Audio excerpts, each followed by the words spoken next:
प्यारे बच्चों नमस्कार। इस वीडियो में हम आकांक्षा एंट्रेंस एग्जाम 2024 का जो क्वेश्चन पेपर हम सॉल्व करा रहे थे उसके 19 क्वेश्चन जो पहले पार्ट में हमने कराया था और इसको जो है हम सेकंड पार्ट में लेके आए हैं। यहाँ 20 नंबर से लेके पूरे 40 नंबर तक के क्वेश्चन हम इसमें कवर करेंगे। कहते हैं कि मुश्किलें दिलों के इरादों को आजमाएंगी और आंखों के पर्दों को निगाहों से हटाएगी और गिरकर भी हमको संभलना होगा, ये ठोकरें ही हमको चलना सिखाएंगी। बच्चों आपको एक चीज़ खास बता दें कि जो फिजिक्स का पेपर है आप देखोगे कि जो 2023 का आपको हमने सॉल्व कराया हुआ है उससे कई सारे क्वेश्चन इसमें मैच कर रहे हैं 2024 में। और 2023 के पहले भी जो एग्जाम हुए हैं उनमें जो है उसके पहले के जो हम और भी मॉडल क्वेश्चन पेपर आपको लेके आएंगे उनमें बहुत सारे क्वेश्चन ऐसे हैं जो फिजिक्स है, केमिस्ट्री है, मैथमेटिक्स है, इन सब में मैच करता हुआ नजर आता है। इवन बायोलॉजी की ही बात कर लें तो ये वीडियो खास रहने वाला है हमारे जो इंजीनियरिंग और मेडिकल दोनों ग्रुप के बच्चों के लिए, तो आप इनको ध्यान दीजिए। चलिए शुरू करते हैं सबसे पहले क्वेश्चन नंबर 20 से। विद्युत शक्ति व्यक्त की जाती है तो P equal to V I, P equal to V I विद्युत शक्ति जो है हमारी ये इसके द्वारा व्यक्त की जाती है, P इक्वल टू वी आई। अब अगला क्वेश्चन है, देखिए काफी अच्छा क्वेश्चन है। प्रतिरोध आर के किसी तार के टुकड़े को 5 बराबर भागों में काटा जाता है। इन टुकड़ों को फिर समांतर क्रम में संयोजित कर देते हैं। समांतर क्रम में संयोजित कर तो संयोजन का तुल्य प्रतिरोध आर डैश है। तो आर बटे आर डैश का अनुपात, ये देखिए एक वायर है इस तरह से, इसको इक्वली 5 पार्ट में 1 2 3 4 और 5। अब इसका रेजिस्टेंस आर, इसका भी आर, इसका भी आर, इसका भी आर, इसका भी आर, राइट। ये 5 हो गए। अब इनको क्या किया समांतर क्रम में, और समांतर क्रम का तुल्य प्रतिरोध आर डैश है तो क्या बन जाएगा 1 by R dash equal to 1 by R plus 1 by R plus 1 by R और plus 1 by R plus 1 by R बराबर 5 बाई आर हो जाएगा। अब यहाँ से आप इसको क्या लिख सकते हो, आर बटे R dash equal to 1 by 5, right. अच्छा तुल्य प्रतिरोध आर बाई तो यहाँ से आपको क्या निकल के आता है, आर बटे आर डैश निकाल रहा है तो क्या आ जाता है 1 बाई 5। सही आंसर क्या हो जाएगा 1/5, राइट। आगे बढ़ते हैं अगले क्वेश्चन की तरफ। यहाँ पे देखिए, कौन निम्नलिखित में से कौन विद्युत परिपथ में विद्युत शक्ति को निरूपित नहीं करता। तो P equal to V I अभी आपको बताया गया, V equal to I R रख देंगे तो ये बराबर किसके हो जाएगा आई स्क्वायर आर के, और फिर यानी आई स्क्वायर आर निरूपित नहीं करता तो आई स्क्वायर आर भी होता है, वी आई भी होता है, और वी स्क्वायर आर भी हो जाएगा। आई की जगह पे I equal to V upon R रख दोगे तो क्या बन जाएगा V square upon R square into R और equal to V square upon R. तो 3 फॉर्मूले आपको दिख रहे हैं, ये तीनों पावर को रिप्रेजेंट करते हैं, सिर्फ एक नहीं करता है, कौन, आई आर स्क्वायर। अगर आपने पहला पार्ट जो सेट नंबर 2 है उसका पहला भाग नहीं देखा है तो आप विजिट करके चैनल पे देख लीजिएगा, या फिर इस वीडियो को लिंक में आपको उसका डिस्क्रिप्शन हम दे देंगे, वहां से आप देख सकते हैं, और आई बटन पे क्लिक करके भी उसका आप उसे वहां से भी वॉच कर सकते हैं। चलिए अगले क्वेश्चन की तरफ बढ़ते हैं। अगर 23 नंबर का क्वेश्चन है, 2 चालक तार जिनके जो पदार्थ लंबाई तथा व्यास, राइट लंबाई L हो गई, व्यास का मतलब मोटाई से है यानी A से है, और पदार्थ मतलब मटेरियल से है, रो से है, बराबर विभवांतर यानी कि जो पोटेंशियल है वो भी सेम है। आर पार पहले श्रेणी क्रम में जोड़े जाते हैं और फिर समांतर क्रम में जोड़े जाते हैं। श्रेणी क्रम तथा समांतर क्रम संयोजन में उत्पन्न ऊष्माओं का जो अनुपात है वो पूछ रहा है। मान लीजिए पहले श्रेणी क्रम में जुड़ा तो ऊष्मा है H1 और समांतर क्रम में जो जुड़ा तो ऊष्मा है H2, तो इनका अनुपात आपसे पूछ रहा है। तो पहले हम आपको एक चीज बता दें, ध्यान देना, आर जो होता है आर बराबर रो इंटू एल बाई ए। इस फार्मूले में रो एल और ए सब सेम है, इसका मतलब जो हमारा आर है सिर्फ और सिर्फ जब हम श्रेणी क्रम और समांतर क्रम में इनको ऐड करते हैं तभी डिफरेंस महसूस होगा। और जाहिर सी बात है एच के कई फार्मूले हैं, H equal to I square R T भी होता है, आई स्क्वायर आर टी होता है, और H बराबर V square upon R into में टी भी होता है। अच्छा कौन सा फॉर्मूला यूज करेंगे, तो जिसमें V आएगा उसी फॉर्मूले को हम यूज करेंगे, क्यों, क्योंकि समान विभवांतर कह दिया है, राइट। तो अब हम इसी फॉर्मूले को यूज करने वाले हैं। तो यहाँ से आप ध्यान देंगे लेकिन इसके पहले हमको R1 और R2 निकाल लेना है। मान लीजिए श्रेणी क्रम में तुल्य प्रतिरोध R1 है और समांतर क्रम में R2 है, तो R1 और R2 को पहले आपको कैलकुलेट करना पड़ेगा, फिर इस फॉर्मूले को लगाएंगे। अच्छा, तो अब हम करते क्या है, चूंकि यहाँ पे दो चालक तार हैं जिनके जो अगर ये सेम रहेंगे तो जाहिर सी बात है कि इनका जो रेजिस्टेंस है वो भी सेम होगा। अगर रो सेम है, एल सेम है, ए सेम है, तो आर भी सेम होगा। तो R1 अगर हम श्रेणी क्रम में निकालते हैं सबसे पहले श्रेणी क्रम के लिए, तो R1 तुल्य प्रतिरोध क्या हो जाएगा, R प्लस आर अर्थात 2R, राइट, ये आपका। और समांतर क्रम के लिए जब आप निकालने जाते हो तो 1/R2 बराबर 1/R प्लस 1/R अर्थात 2/R। तो यहाँ से आपको R2 बराबर क्या हो जाएगा, R/2 हो जाएगा, राइट। तो इस तरह से आपको ये R2 निकल गया।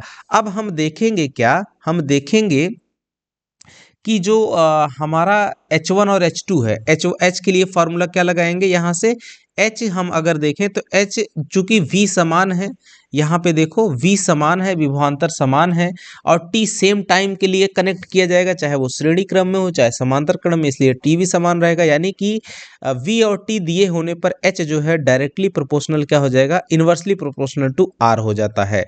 तो यहाँ से अगर हम H1 की बात करें तो H1 क्या बन जाएगा, 1/R। R का मतलब कितना है, 2R हो जाएगा, 2R, इक्वेशन 1। अब H2 कितना हो जाएगा बच्चों, तो 1/ आपका 2R है, तो यहाँ पे R/2 ये हो जाएगा, अर्थात क्या हो जाएगा, 2/R, इक्वेशन नंबर 2। दोनों को भाग दे दीजिए बच्चों, तो H1/H2 आपको निकल के क्या आ जाएगा, H1/H2 निकल के आएगा 1/2R और डिवाइडेड बाई 2/R, राइट। तो इस तरह से R से R कट जाएगा और ये 2 जो है यहाँ पे ऊपर जाएगा तो 1/4 हो जाएगा। तो इस तरह से हमने क्या देखा कि H1 रेशियो H2 ये क्या आ जाएगा, 1/4। इसका करेक्ट आंसर इस तरह से हम लिख लेंगे या फिर निकाल लेंगे, राइट। तो सही आंसर क्या हो जाएगा, 1/4 इसका करेक्ट आंसर। काफ़ी अच्छा क्वेश्चन है और ये आपको बता दें ये सब रिपीटेड है, इस आज के इस सेक्शन में जितने भी क्वेश्चन हैं सब रिपीटेड हैं, इसके पहले वाले में भी कई बार रिपीटेड आए हुए हैं। अब देखिए कह रहा है किसी तार की लंबाई तथा उसका अनुप्रस्थ काट का क्षेत्रफल दुगुना। अगर लंबाई L है, अनुप्रस्थ काट का क्षेत्रफल A है, राइट, और चूंकि मटेरियल सेम है तो रो वही रहेगा, तो R क्या हो जाता है, R equal to rho into L/A, ये क्वेश्चन 1। अब कह रहा है कि लंबाई तथा अनुप्रस्थ काट क्षेत्रफल दुगुना, इसको भी 2L कर दिया, A को भी 2A कर दिया, तो क्या हो जाएगा, नया R dash, right, R dash क्या बन जाएगा, रो इंटू L हो जाएगा 2L और बटे में A हो जाएगा आपका 2A। तो अब यहाँ पे देखो क्या हो जाएगा, 2 से 2 ये कट जाएगा तो बराबर रो इंटू L/A। तो इसका मतलब ये क्या हो जाएगा, R डैश बराबर ये किस चीज़ की वैल्यू है, from equation 1 R dash equal to R, अर्थात अपरिवर्तित रहेगा, यानी कुछ भी बदलेगा नहीं, राइट। अगले क्वेश्चन पे चलते हैं। इस तरह से बच्चों क्वेश्चन पूछा जाता है, 1 एम्पियर, तो देखिए Q इक्वल टू IT होता है बच्चों फॉर्मूला, और यहाँ से I इक्वल टू क्या हो जाएगा, Q/T। Q का मात्रा क्या होता है, कूलाम प्रति सेकंड, तो 1 एम्पियर इक्वल टू 1 कूलाम पर सेकंड, ये आपका सही आंसर हो जाएगा, 1 कूलाम पर सेकंड, ऑप्शन 3। आगे बढ़ते हैं अगले क्वेश्चन बच्चों। कई सारा देखो आपको बता दें कि दो सेट यानी 2023-2024 का मैथमेटिक्स का ऑलरेडी वीडियो अपलोड किया जा चुका है, बताया जा चुका है, और ये फिजिक्स का भी दूसरा सेट रहने वाला है, सेट 2023 वाला और 2024 का है जो आपको शेयर कर रहे हैं।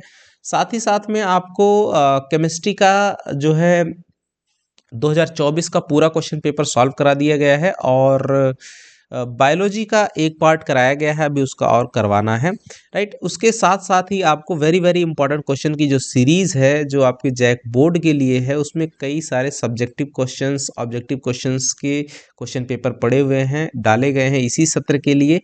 उनको भी आप नहीं देखे हैं तो देखिए ज़रूर, चैनल पे विजिट कीजिए और वीडियो लाइक ज़रूर करिएगा, है ना। आपका लाइक जो है, एक लाइक हमारे लिए मोटिवेशन का काम करता है बच्चों, और चैनल पे नए हैं तो चैनल को सब्सक्राइब भी जरूर कर लीजिए, राइट। बढ़ते हैं अगले क्वेश्चन पर। किसी परिपथ में प्रेरित धारा की जो डायरेक्शन होती है, जो इंड्यूस्ड करंट होता है, वो फ्लेमिंग के दाहिने हाथ से दी जाती है, ध्यान देना। और जो फ्लेमिंग का बायां हाथ है उसके द्वारा किसी एक समान चुंबकीय क्षेत्र में स्थित धारावाही चालक पर लगने वाले बल की डायरेक्शन को बताते हैं। तो यहाँ से दोनों में अंतर भी आप समझ गए होंगे आई होप। आगे बढ़ते हैं अगले क्वेश्चन की तरफ। विद्युत क्षेत्र की तीव्रता, विद्युत क्षेत्र की तीव्रता जो होती है बी, इसकी इकाई की बात कर रहा है तो वेबर पर मीटर स्क्वायर होता है, या फिर आप इसको जो है न्यूटन पर एम्पियर मीटर भी कहते हैं, या इसी को हम लोग जो है टेस्ला भी कहते हैं। और इसी का सीजीएस, ये सब एमकेएस पद्धति में है, लेकिन अगर सीजीएस पद्धति में कहेंगे तो इसका मात्रक ऑस्टेड भी होता है। तो आपको इन सभी को याद रखना है क्योंकि इनमें से कुछ भी आपको दे सकता है। आगे बढ़ेंगे 28 नंबर का क्वेश्चन, विद्युत चुम्बकीय प्रेरण इलेक्ट्रोमैग्नेटिक इंडक्शन जो है वो किस सिद्धांत पर आधारित एक उपकरण, राइट। इलेक्ट्रोमैग्नेटिक इंडक्शन जो है इस घटना पर आधारित, इस सिद्धांत पर आधारित एक उपकरण, तो विद्युत जनरेटर, राइट। जो जनरेटर होता है वो इलेक्ट्रोमैग्नेटिक सिद्धांत पर ही कार्य करता है। अगला क्वेश्चन है 29, एक धनात्मक आवेशित कण अल्फा कण जो कि पॉजिटिव कण होता है, याद रखना जो अल्फा कण होता है वो पॉजिटिव होते हैं, राइट। और कह रहा है कि ये पश्चिम की ओर प्रक्षेपित करने पर किसी चुंबकीय क्षेत्र द्वारा उत्तर की ओर विक्षेपित हो जाता है। इसको किधर की ओर प्रक्षेपित किया जाता है, पश्चिम की ओर। ध्यान देना इस तरह से, जैसे ये ईस्ट है, ये वेस्ट है, ये नॉर्थ है, ये साउथ है, मतलब कि इसको अगर हम पश्चिम की तरफ जो है डायरेक्शन देते हैं, चूंकि प्रक्षेपित किया जा रहा है अल्फा कण यानी कि आवेश ही है, आवेश को प्रक्षेपित किया जा रहा है किधर, वेस्ट साइड, यानी कि धारा की डायरेक्शन जिधर धारा की डायरेक्शन हो जाएगी, उसके बाद जो है चुंबकीय क्षेत्र की दिशा चुंबकीय क्षेत्र की दिशा, तो चुंबकीय क्षेत्र की जो दिशा है, ध्यान देना बच्चों, यहाँ पे मैग्नेटिक फील्ड कह रहा है, चुंबकीय क्षेत्र की दिशा को आपको पूछ रहा है उत्तर की ओर। जब इसको इधर भेजा जाता है तो फोर्स इस पे लग जाता है, इसको किधर भेज देता है, उत्तर की ओर, नॉर्थ की साइड में डिफ्लेक्ट कर देता है। और नॉर्थ की साइड में क्या लग रहा है, आपका फोर्स। अब आपको बताना है आई हो गया, एफ हो गया, तो इसमें फ्लेमिंग का लेफ्ट हैंड रूल लगा दीजिएगा, तो आपको पता चलेगा कि ये ऐसे ही टुवार्ड्स अपवर्ड डायरेक्शन में जो है आपका क्या हो जाएगा, मैग्नेटिक फील्ड लाइंस, राइट। तो चुंबकीय क्षेत्र की डायरेक्शन क्या हो जाएगी, अपवर्ड्स। अगला क्वेश्चन है, चुंबकीय बल रेखाएं जो होती हैं, या चुंबकीय क्षेत्र रेखाएं या चुंबकीय बल रेखाएं एक ही बात होती है, ये कभी भी एक दूसरे को प्रतिच्छेद नहीं करती, इनका खास गुण है। कभी एक दूसरे को प्रतिच्छेद करती, बिल्कुल गलत है, एक दूसरे को प्रतिच्छेद नहीं करती हैं, कभी प्रतिच्छेद करती, ये भी गलत है। दूसरे को समांतर हमेशा नहीं रहती हैं, कभी होती है कभी नहीं, तो कभी भी एक दूसरे को प्रतिच्छेदित नहीं करती, ये सही आंसर हो जाएगा इसका। आगे बढ़ते हैं, घरेलू परपथ में जो हरा प्लास्टिक आच्छादित वाला तार, यहाँ देखिए, the wire having a green plastic covering in a domestic circuit is an. तो देखिए, जो विद्युत में तार को लाइव वायर कहते हैं, ये रेड कलर का होता है बच्चों। न्यूट्रल वायर जो होता है वो ब्लैक कलर का होता है, और अर्थ वायर जो है आपका ग्रीन कलर का होता है। तो ये आपका सही हो जाएगा अर्थ वायर, यानी इसी को भू संपर्क तार भी कहते हैं। आगे बढ़ते हैं अगले क्वेश्चन की तरफ। 32, किसी परिपथ में प्रतिरोध को परिवर्तित करने हेतु प्रयुक्त उपकरण। तो जो रिहोस्टेट होता है बच्चों, इंग्लिश में रिहोस्टेट बोलता है, रिहोस्टेट, और हिंदी में इसको धारा नियंत्रक या फिर प्रतिवर्ती प्रतिरोध भी कहते हैं। तो ये आपका धारा को नियंत्रित करने के लिए ये यूज किया जाता है किसी सर्किट में, राइट। और धारा नियंत्रक इसीलिए कहते हैं, और प्रतिरोध को परिवर्तित कर करके ये धारा को कंट्रोल करता है।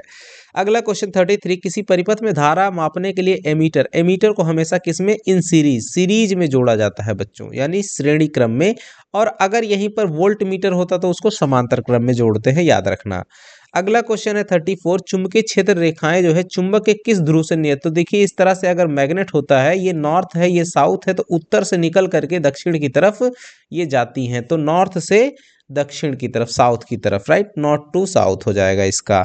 अगला क्वेश्चन है, ये देखिए, जब 220 वोल्ट के मेंस, ये V है आपका, 220 वोल्ट के मेन से जोड़ा जाता है, और ये I जो है आपको 4 एम्पियर, तो V इक्वल टू होता है IR, तो R equal to V upon I हो जाएगा। 220 और बटे में 4 डिवाइड करिएगा तो आएगा 55, और 55 ओम आ जाएगा, राइट। तो इस तरह से आपका 55 ओम आपका सही आंसर हो जाएगा। कैसे कटेगा, 4 से 5 बार में, 4 पंचे 20, 4 पंचे 20, राइट। आगे बढ़ते हैं अगले क्वेश्चन की तरफ। प्रेरित विद्युत वाहक बल यानी कि इलेक्ट्रोमोटिव फोर्स बोलते हैं। इलेक्ट्रोमोटिव फोर्स, इसकी यूनिट यानी इकाई यानी मात्रक पूछ रहा है। तो जो इलेक्ट्रोमोटिव फोर्स होता है, ईएमएफ जिसे कहते हैं, इसमें बच्चों हम लोग मेजर क्या करते हैं, ये जो पोटेंशियल होता है, इलेक्ट्रिक पोटेंशियल को मेजर करते हैं, अर्थात विभवांतर को मेजर कर रहे होते हैं। इसलिए इसका जो मात्रक होगा वो विभवांतर का मात्रक अर्थात वोल्ट ही होगा। ऑप्शन नंबर 2 करेक्ट हो जाएगा। अगला क्वेश्चन है 37। कोई धारावाही कुंडली जो होती है चुंबक की भांति बिहेव करती है बच्चों, behave like a magnet, right. Option number 1 आपका करेक्ट होगा। ये चीज याद रखना, ये आपको ये सब थियोरेटिकल क्वेश्चन है। और 38, चुंबक, विद्युत चुंबक बनाने के लिए हम लोग किसका, नरम लोहे का यानी कि जो आपका सॉफ्ट आयरन होता है उसका इस्तेमाल करते हैं। Option number 3। अगला क्वेश्चन 39 है। कौन फ्लेमिंग के बाएं हाथ के नियम से संबंधित नहीं पूछ रहा है। ध्यान देना, ऐसे क्वेश्चन जल्दी से गलत हो जाते हैं। तो आपको बता दें, चुंबकीय क्षेत्र बी भी होता है, आई भी होता है, और आपका फोर्स, ये अभी ऊपर में भी मैंने जिक्र किया था। तो इसमें धारा भी होती है, चुंबकीय क्षेत्र बल भी होता है, प्रतिरोध संबंधित नहीं है। तो ये सही आंसर हो जाएगा। और लास्ट क्वेश्चन का आंसर आपको बताना है कि दायां हाथ का अंगूठे का नियम यानी कि राइट हैंड थंब रूल, इसको एक और नियम से हम जानते हैं, इसको आपको क्लास में बताया भी गया है। तो इसको किस नियम से जाना जाता है, इसका सही आंसर आपको कमेंट बॉक्स में कमेंट करके बताना है, राइट।